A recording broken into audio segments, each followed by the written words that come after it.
Hi, my name's Tom and I love my lifestyle sunroom. We decided that our deck was rotten and it was time to do something because it was just too hot in the summertime to sit on the deck. So we thought, well, let's explore sunrooms. So the sales guy came over and showed us what they had on offer and we thought, yep, that makes sense.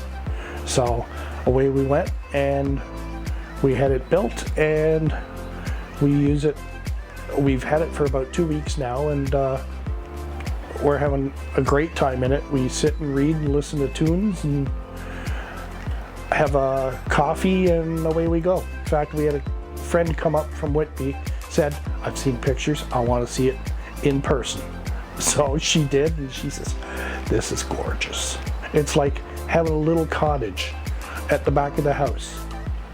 Chris and Brad, they were just wow, you know, very helpful, told us what was going on along the way and kept us informed of everything, and the project manager was excellent as well.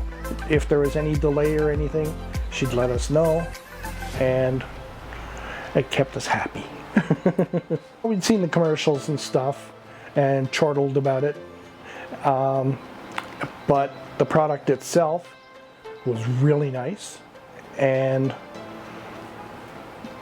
it just made sense because it's local too.